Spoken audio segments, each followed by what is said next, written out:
You're listening to the House Guy and Home Girl podcast, a podcast about real estate and real life. As realtors, home builders, and real estate investors, John and Kim keep it real. Former teachers turned real estate professionals, they have a heart for helping others. Join them each week as they discuss all things home. And now, here's your hosts, John and Kim. Hey, what's up, guys? It's me, John the House Guy, here with my lovely co-host, Kim the Home Girl. And we are so excited today to talk to you guys a little bit about career change, something that we have some experience with. Of course, you guys that know us know that we were teachers at one point in time in the education field for a fairly substantial amount of time, and then transitioned into our real estate careers that we have now. So it's going to be a fun show. You're going to get to hear some personal stories from our life, some things that we did, some mistakes we made, and some good things that happened to us along the way. So lessons, challenges, all the above, just life in general. Speaking of life in general, what's your life in general been like this past week? This past week, well, it's May, and It's gonna May. May is, for everybody out there with kids, it's just crazy, and literally there's something every day, and then just keeping up with everything else. And my dad got out of ICU, so that's good. We've been driving back and forth to Huntsville. Praise that he is in a regular room now, and maybe we'll, continue to go down the path of healing and health. But and then recovering from Beauty and the Beast last weekend, and got that behind us though. That was a little bit of a. Yeah. And then my birthday's coming up next week. Mm-hmm. Yep, it is. Kimmabration, Mother's Day, and all those days. Kimmabration, so. It hits hard once a year. Mm-hmm. Sometimes on the same day. But sometimes on this the year day. Is the best case scenario. It's a week between the two. Yeah. So. How about you? What's been going on? Just trying to get that house. Getting the house going, of course, right? They filled it in with gravel and put the plumbing in for the slab rough in. And then showing a lot of houses here recently. A lot of investors looking to spend and move, and then those commercial buildings have been had a lot of traction. Oh yeah, I forgot you've got the land that you had for sale. You got that under contract. Got a contract on that land. It's been for sale for over a year. Yeah, which has been a great deal the whole time, and just nobody's really. Yeah, it just takes the right kind of person to want to do that, And of course, we've had. Back when we had those tornadoes or storms come through, we had some damage to our rental properties, so we've been working through that. Just got a couple fences kind of put back together this week, and been doing a little quality control check on those and making sure that they're done right. And we did a show previously about contractors, and make sure you check contractors' work before the check is written, and that's where we are now. Yeah. The check has not been written. So. Yeah, that's right. And they're going to make it right. They are going to make it right, yeah. But just again, going back and tying that back in, just make sure once that check, once you do write that check and sign it. That's I'm not saying they won't come back and fix things, but it's very important. That's your job to make sure that they've checked everything. It's a lot easier to get them back when they're not paid. Yeah. So, right. Anyways, but don't trump them. You need to pay them, right? Oh yeah, definitely. Trump would just not pay them at all. Just be like, you did. No, you can't go there either. That's true. That's what he would do. I mean, he'd just say, "I'm not paying you," and then never pay. Another show, maybe that's a couch stay out of conversation. politics. Okay, yes. Well, that's not politics, but anyway, just because of Trump. But other than that, I mean, it's been pretty steady. Yeah. I mean, just kind of getting to the end of the year, getting everything moving, and we have a house open for rent right now, so we've been kind of screening applications for that, going through our tenant screening process to get somebody in that house, and just kind of moving forward. And the topic of the show today is about us changing careers into real estate, right? So, if you just said 10 years ago that you and I were going to be sitting here talking about rent houses and contractors and all that, we both probably would have laughed in your face, right? I mean, you're talking about 2013. We're both kind of in the thick of teaching. So talk about career, we were very vested in our previous careers. Right. We both have master's degrees that we were utilizing in our careers, both making, a decent salary. Right. But we both had great jobs, honestly. I mean, we were within driving distance to both of them and everything, like. Which is odd because you were a high school counselor and I was a high school band director, and there's only one of those usually at the school, right? For both of us to be able to find a job that we could live in one place, and not have to kind of. And we were able to take. We didn't have 10 years ago. If you're kind of looking at that snapshot, we had him we were able to take him to school, and just a good situation we were in, I mean but we knew that's not what God had intended. Like, right. Yeah. It was kind of a new door that got opened as we were kind of. Right. But 10 years ago too, we also, this is when the ball started moving, if you want to be quite honest. Like, really, November would have been 10 years. Basically, we drove up to a house that was on the market with our then realtor, and basically I just gave John down the road because I was pregnant with Nora. Oh my goodness. This was about the, I don't know, between 6 to 10 houses that we've already drug our realtor to see, that we were like, oh yeah, let's check that out. Because we knew that we both enjoyed the whole, flipping process, like taking a home that needed some work, tender loving care and things like that. And we felt like we just had a passion for that. Like, we can fix that up, Well, and we had done it in the house that we were living in 11. Yes. And we saw that process, and we knew that we both enjoyed it too. We both had a passion for it. So. And we had watched all the shows for all the years and said, one day. And we knew, but now that was a plan that God had put in our heart way back when, because even when you and I, before we were married, which this year will be our 20th wedding anniversary year. But is that right? Oh, no, my bad. Okay, cut that out. Nope. Almost. You got them. Almost. Anyway. Feels like 20. I graduated my bachelor's degree 20 years ago. Feels longer than it is. Okay, no. Yeah. 04. Anyways, but 19. Just for everybody who's keeping up. Please cut that out. Yeah. Anyways, we had talked about that flipping. So we pull up to this house, and I was just livid. Like, it was Thanksgiving break, and I told John it was a great deal on this house too. I believe it was a foreclosure. Yes, it was.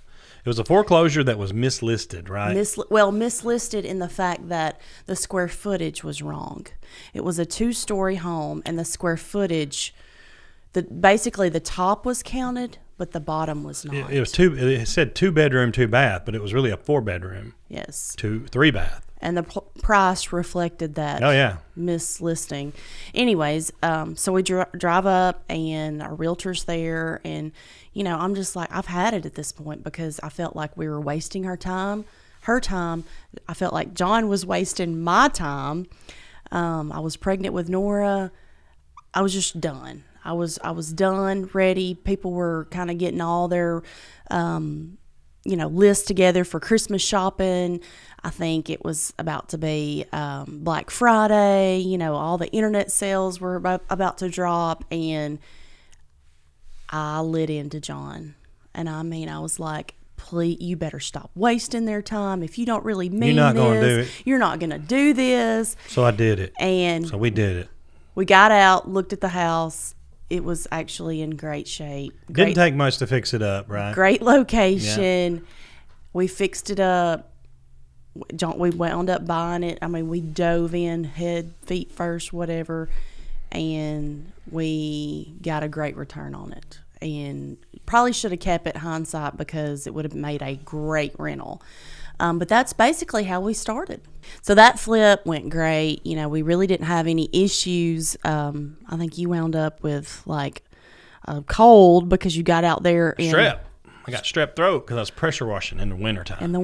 Well, March, It was cold. Yeah. Freezing. And then after that particular flip, we closed right before we had Nora, and we had we did very well on that flip. And it was really amazing because we got the money and was like, wait a minute, there might be something to this. We should keep going. We should keep going. Right. Yes. Yeah. So, and that's kind of the very first beginnings of career change for us, but at that time it still wasn't anything that like we're going to get completely out of education and we're going to do this. It was like, oh, this would be a good way to make a little extra money. Mm-hmm. And then I had Nora, and then stayed at home with her like I did with Emmett, and then pretty much made the choice to not go back.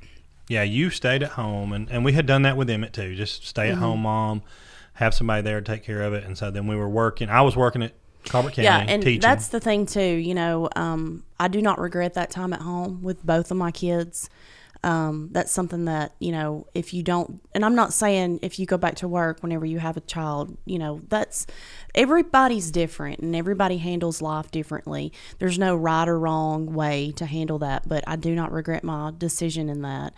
You know, no, I didn't have, I quit my stable, good job, you know, I enjoyed it, but staying at home was where I felt like I was needed more. And so, and I'm very thankful for that. That's a time that I can't get back. So that was that was kind of the first step of like, from that point, you're like, I'm out of education. I'm full-time mom now. Right. But like, at the same time though, I thought, you know, just like Emmett, I did go back, and I thought I may go back eventually, you know, and so there was always that in the back of my mind. And then after we flipped that first house, we continued to purchase. Because the idea was maybe we could make up your salary. Right. And you stay at home, and we could do that. Now, we were working. Yeah, you were still working. Crazy, though. I mean, working during the day, going over there during the night. It was wild, there for a little while, because there's things that I couldn't handle, you know, like several things, like, you know, talking to contractors and then knowing, like, exactly what needed to be done. And, you know, and it's not like you have a problem, you call one person, you get a quote, and you choose that person. No, like, you had to interview a couple of people. That was the ramp up process to what we are now. And so that's kind of where we got a lot of our contacts and stuff. And so fast forward now to... Well, hang on. We did several flips, and then we actually got into remodeling for other people. Not yet. Not yet? Yeah. I was fast forward into 2016 to where we had two flips on the table at the same time, right? We had sold one house, and we had another one we were working on. So we had sold River Bluff, and we were working on Crescent. And that's the point. Wait a second. And we also were getting our house. Our house was, we were putting it on the market, and we had a pool at the time. And so did one of our flip houses. It had a pool. So I was the pool girl. Yeah. And we were like, and that one pool was like it was on its last leg. And so I had to revive it and then still keep our pool, like open it up. And then have a little baby. And then Emmett was playing ball. That was pretty stressful. We, at that time, I remember making that decision to sell our house. We had bought our house on a 5-year, right?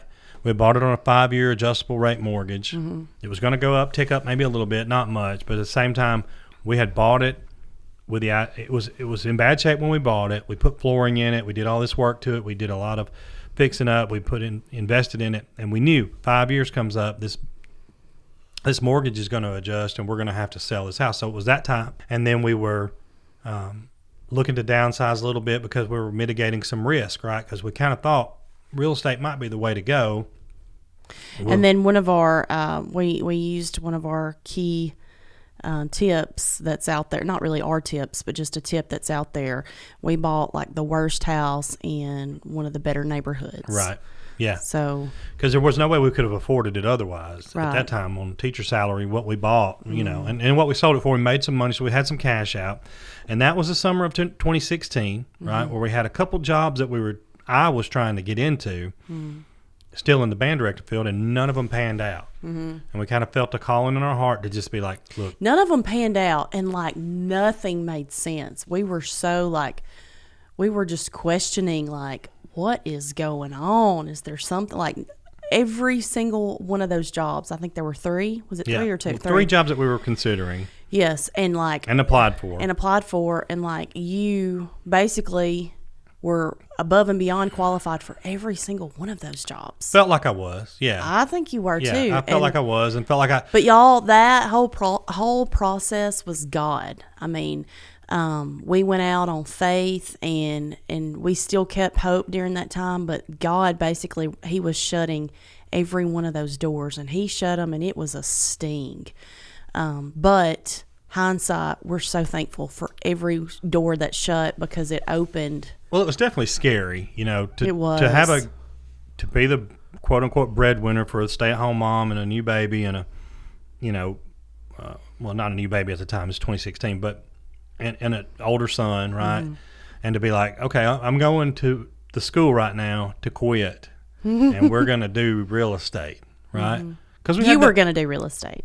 Yeah, well, I didn't have any intention of getting a real estate license back then, if you'll remember, right? That's true, yeah. We were just going to flip houses, and that's what we did. And so we had that one that we had flipped, and we had the money from it. We had the other one we were working on. We knew we would probably make at least a teacher's salary on that one, and if it didn't work out over a course of a year, so be it. We'd go back. We're out. We'll go back to teaching.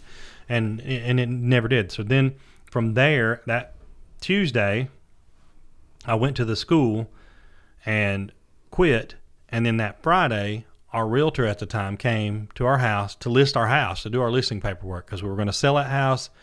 I was kind of hedging some bets, like we'll get this money out, we'll go to a smaller house, and then if it doesn't work out, we won't have to spend as much to keep our house, right? Mm-hmm. We also sold that house too because it had a pool and we had a 2-year-old. Had a little bitty one, yeah. Yeah. But she said that night, I'm trying to build a house to sell, if you remember that, and I can't get it going. Do you want to help me with it? And I remember being like, I've never built a house before. I don't have any clue, but we'll figure it out. I got time now. I quit my job, So that's really where the building side of it all got started right there with that discussion. So, and then that led to you getting your builder's license. So I got my builder's license. Basically, that first year, I didn't have a builder's license. We built a couple of houses. Of course, she was a real estate agent. She was the builder of record on that. Real estate agent can build a speculative house without having a builder's license. And then from there, I got my builder's license and thought, well, maybe I can branch out on my own and do some stuff and still do some stuff there. And that process led to me eventually getting my real estate license, and the caterpillar became the butterfly. The transformation was complete, like Beauty and the Beast, right? Been transformed. And so we went through that process. But in the meantime, another thing we were doing, like you talked about earlier, remodeling for the public. We started to fill in some gaps by doing some remodel work for the public. Mm-hmm. We did. And that was exhausting, to say the least. I mean, remodels and an actual like flip that you've purchased, and you get to make all the choices and decisions, and you have the upper hand on all that. Those two are two different things. When you're going into somebody's house versus a house that nobody lives in, that you have you borrowed money for, those are two different things. And so I think we did a little bit like maybe a bathroom here, a bathroom there. I did some design work and consultation work for people, and I did a little bit of staging. I got into that for a little while. But all those things, it's so neat because all those things like played a key role in where we are now, and looking back hindsight, like God, he had his hand in every single thing that we did back then, Oh, yeah. And so, but we did a remodel job for some really good friends of ours, and we did a full house, Mm-hmm. full house gut minus a master bathroom. And I think that house was over 3,000 square. I know it was I think it was like 36. I can't remember. I don't know. Anyways, I think it was over 3,000 feet though. Y'all, that house turned out, you can find it on videos, old videos, but that house right there did us in. That was, I think we put so much time and effort and energy, and it was way more than when we got it. I mean, we gutted the house, like even putting like new floors. What do you call those? Oh, my word. Plywood, presswood. Oh yeah, we put down new subflooring. Subflooring. Yeah. I mean, down to the subflooring. Yeah, we it was replaced. bad. It was a lot of work that we had to do there. And the thing about it is, too, talk about the remodeling business. The issue was, the reason we got into that was we were flipping houses, right? And so when you flip a house, you got all your money tied up in it, Until you sell it, you don't get any money back. So it was a way for us between to make some money. So we were doing okay there. And then the real issue I felt like was if I'm calling a contractor and depending on him to do work for me at something I own, that's one thing, right? But when I'm calling a subcontractor to have him do work at somebody else's home, if he goes in and tramples mud on my carpet, it's my carpet, no big deal. But now if he goes in and tramples mud on their carpet, I'm the one who has to explain for the mud, deal with the problem, handle all that, and it just became another pressure point, right? So that transition, really what helped us to transition to have another way to earn income was when I got my real estate license. We could put the remodeling away. We could say, we're not going to do that anymore.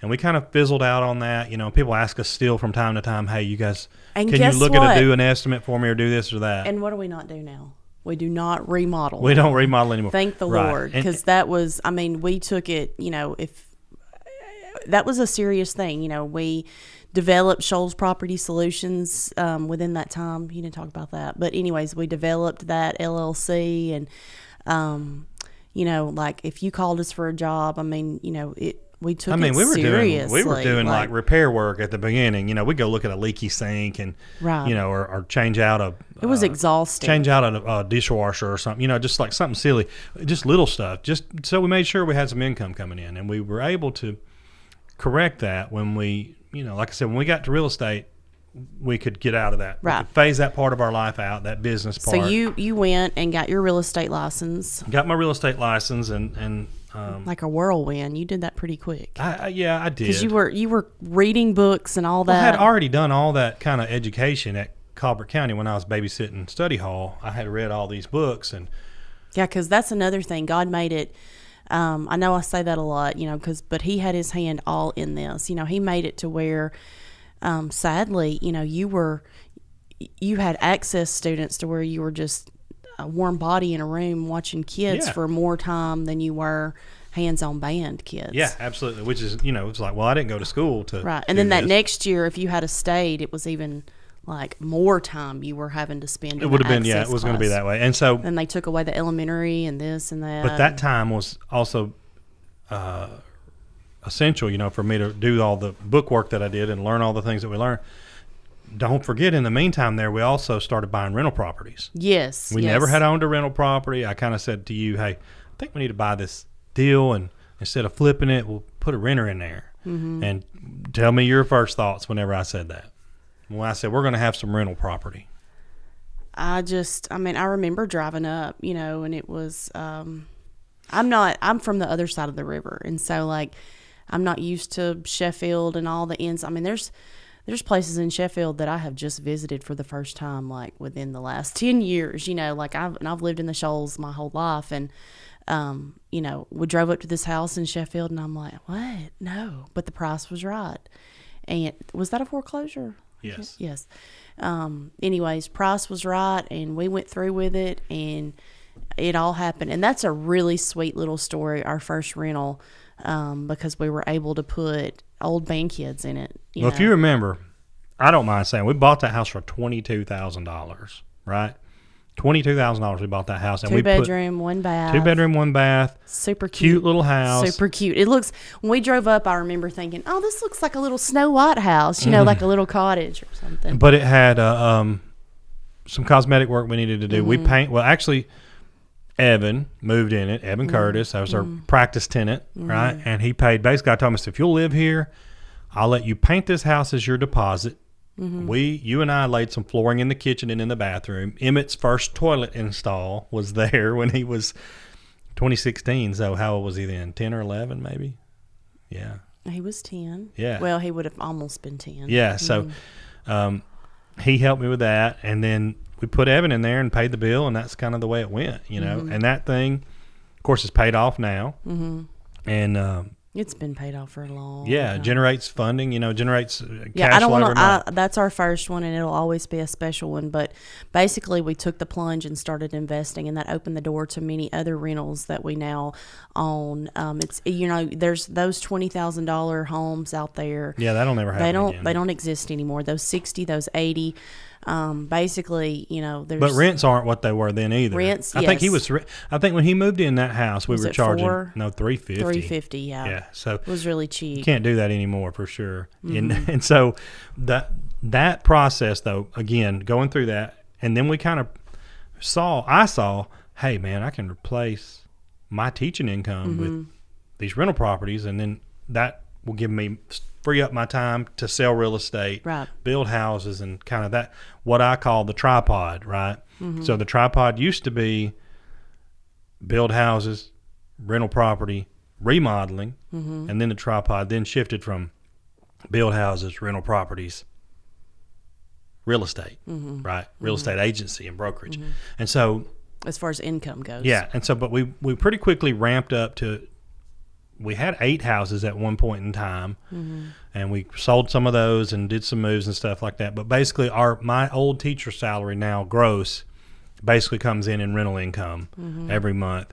And I have my time available to do these other things. So that, to me, that's the transformation is complete at that point, right? So now what we do now, we build houses, we have rental property, and we sell real estate, commercial and residential. And that's what we do. We do not remodel. We don't remodel. We don't really flip houses. That's really, like, people still to this day, they're like, oh, you remodel. No, we don't do that anymore. Oh, you flip houses. No. Well, we spent a lot of time and money marketing ourselves We did. as We remodelers. did. You know, a Yes. couple of years there we were doing it. So just to clear it up, so John, he got his builder's license, his real estate license, and then I got my real estate license, and then he went back and got his broker license, and that's what we do now. After that, though, you got your real estate license, and then we started spec building solely for ourselves after that. After you had your builder's license, we started building for ourselves. We built the home that we live in now. We had originally started, we were going to build it to sell it, and then the house that we were living in was, I called it the tiny house because it was tiny, but we moved in that house that we built, and then we started building for other people too. And So spec house, speculative, right? Right. That's what that means, spec, which means you're speculating that a buyer will come whenever you sell that house or when you get the house finished. So we did a couple of those, and that's kind of been our, wheelhouse as of late. We've been building, we build a nice custom type home, but we don't have we don't have a person that's telling us exactly what they want for finishes. We choose those finishes and then sell that house. That's what a spec build is. And so we've had a lot of success there, and really that's helped us. And we've enjoyed that process too. And then, like, we've been able to build for other clients as well. Build for anybody that wants a home built. We can build anything in the state of Alabama, Right. But all of that has been really the process that we've used to kind of change ourselves into these, the house guy moniker, the home girl moniker basically is anything with a house, we can do it, right? We can rent you a house, we can build you a house, we can sell you a house, or we can sell your house. Anything with a house, anything with a home, we can handle it for you. And that's really where we are. And God's made it possible for us to put in those, our what do you call it? Put in our dues, with fixing leaky sinks over the years, and, and then made us real licensed people, licensed home builders. You went through the process. We have a license through the city that we build in. So I mean, we're legit. He's just we might made say all that those we're actually too legit as much as we have going on. to quit. We might be. No. Can you do it too legit Yeah, no. to quit? Real quick, I just want to say, like, it's so My funny. 90s are showing. Yes, but it's so funny because before John got his real estate license, broker's license, he was still teaching, and I felt like God was calling me to get my real estate license, but I was scared. And I mean, I heard him loud and clear, like, you need to get your real estate license. And then, I mean, it just caused me like, no, I can't do that. Like, that's, if I do need to go back to being a counselor, I'll do that eventually, but I'm not going to be a real estate agent, And then a couple years later, I remember I was standing in front of, I was fixing to get ready to cook something for supper, and I opened the freezer. Well, I went to open the freezer, and I, grabbed onto the handle, and I heard it again. You need to get your real estate license. And then immediately I'm like, no, are you sure? I can't do this, because, I didn't know as much as John did. Now, John already had his at that time. You heard it here first. Yes. She doesn't know as much as me. I was like, I can't, no, and I love people. I have people, like I can chat it up. I enjoy, people, and I enjoy, you're definitely like, the helping. extrovert of the crew. Yes, yeah. and I love helping people, and to, I loved, the whole design part of, our remodels and stuff like that. So I said no. Fast forward a couple of years more, I heard it again, and then it just built and built and built and built until one day John started his broker's license and said they're starting up a real estate class. Yeah, we were on a break, not like friends, like we were on a break, but we were on a break in the class, right? And I remember him saying that, and on the break I came in and said, hey, they're starting a class on Monday or whatever. Do you want me to sign you up? Oh, I thought you hadn't finished yet. I wasn't. No, I didn't think you had started yet. Yeah. I was in class on a break. And I came out of the room, the office room. And no, this was out here. When I came to talk to you, you were sitting at the kitchen table and I said, they're starting a class on Monday or whatever. Do you want me to sign you up right now? And then I said, yes. Like it was like something inside of me that just like rose up. And I said, yes. And I was like, that's it. I'm going to start. And then literally I signed up, paid my money, logged on, and that's logged on, didn't like it, went to the real class. Went to the real class, yes. Yeah. And that was, y'all, that test was probably the hardest test that I've ever taken in my life. And I have a master's degree in education, and that was a hard test. But anyway, so I got my real estate license, and then John got his broker's license. It's a sweet story because we were able to go to Memphis and take our test in the same little computer room or whatever. The same testing center, yeah. Same testing center, and we both passed. And I think I scored higher on my real estate exam than he did the first time. I don't know about that now. Anyways, it was awesome. We celebrated, and we went to IKEA, and the rest is history. The rest is history, and we're transformation complete. Yes. So God has really blessed us, and I guess, for other people that are aspiring to change their careers. Yeah, that's what I was going to say. What advice would you have for those people? Not just